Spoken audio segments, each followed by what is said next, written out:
کہ رابی پیرزادہ جو ہے وہ خانہ کعبہ میں جس جگہ پر طواف ہوتا ہے وہاں بیٹھ گئیں، اور وہاں بیٹھ کر انہوں نے اپنی دکھانا شروع کر دیا کہ یہ دیکھیں، یہ بسم اللہ الرحمن الرحیم اس طرح سے لکھا ہوا ہے، یہ میں نے اللہ کا نام لکھا ہے، میں آپ کو اللہ کا نام لکھ کر دوں گی۔ تو یہ بڑی ایک عجیب و غریب صورتحال تھی، اور وہاں لوگ ارد گرد جمع ہونا شروع ہو گئے، اور جو طواف کر رہے تھے ان کی راہ میں رکاوٹ پیدا ہو گئی، اور وہاں لوگ اکٹھے ہونا شروع ہو گئے کہ پتہ نہیں کوئی مسئلہ ہو گیا ہے یا کیا معاملہ بنا ہے۔ اور نیچے وہ رابی پیرزادہ جو ہے وہ اپنی ویڈیو شوٹ کروا رہی تھیں کہ یہ دیکھیں میں خانہ کعبہ کے پاس بیٹھ کر میں اللہ کا نام لکھ رہی ہوں، میں آپ کو اللہ لکھ کر دوں گی۔ یہ بڑی ایک عجیب و غریب صورتحال تھی۔ جب اس ساری صورتحال کو دیکھا تو وہاں پر شرطے موجود ہوتے ہیں، سعودی پولیس موجود ہوتی ہے، وہ لوگوں کو سمجھاتے ہیں اور ان کو تھوڑا سا ڈراتے بھی ہیں کہ وہ حاجیوں اور زائرین کی راہ میں رکاوٹ نہ بنے، رستے نہ بلاک کریں۔ تو وہ وہاں آ گئے، انہوں نے باقاعدہ رابی پیرزادہ کو سمجھایا اور وہاں سے ان کو اپنے ساتھ لے کر چلے گئے اور شاید گرفتار بھی کر لیا۔ جس طرح سے یہ ہوا تھا کہ ایک پی ٹی آئی کے ایم این اے تھے، انہوں نے خانہ کعبہ کے سامنے ہو کر کہا کہ میں گواہی دیتا ہوں کہ عمران خان جو ہے وہ بالکل سچے آدمی ہیں اور 9 مئی کے واقعات جھوٹے ہیں۔ تو اس کے بعد وہاں سعودی پولیس نے، شرطوں نے ان کو اریسٹ کر لیا،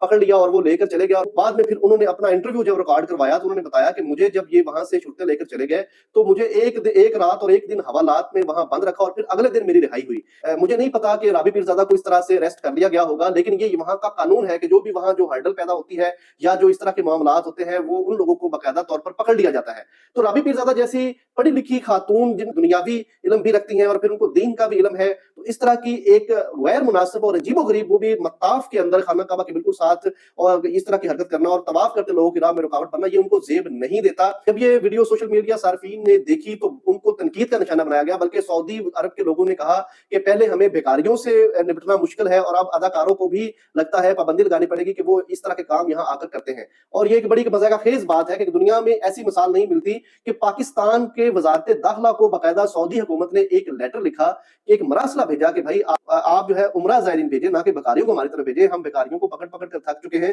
پاکستان کے بیکاری سعودی عرب میں بہت زیادہ تعداد میں عمرہ کرنے کے لیے جاتے ہیں اور وہاں بھیک مانگنا لوگ شروع کر دیتے ہیں۔ تو یہ باقاعدہ ایک مراسلہ لکھا گیا اور تنبیہ کی گئی۔ اب جب اس طرح کی حرکت رابی پیرزادہ جیسی خاتون کریں گی تو ہو سکتا ہے کہ عمرہ زائرین کے لیے مشکلات پیدا ہو جائے، وہ لمیٹڈ کر دیں کہ یہ اس طرح کی عجیب و غریب حرکتیں آ کر کرتے ہیں، اور آپ اس جگہ پر بیٹھ کر اپنے آپ کو ایڈورٹیزمنٹ کرنے کا ذریعہ بنا رہی ہیں یا ویڈیو بنا رہی ہیں جہاں پر ادب آداب ہوتے ہیں، اور اس طرح کی حرکتیں آپ کو زیب نہیں دیتی، اور اس جگہ پر بیٹھ کر آپ مطاف کے اندر اس طرح کی حرکت کر رہی ہیں جہاں نماز بھی پڑھنا الاؤڈ نہیں ہے۔ یعنی آپ نے خانہ کعبہ میں، مسجد الحرام میں ریڈ لائن کے پیچھے نماز ادا کرنا ہوتی ہے، اور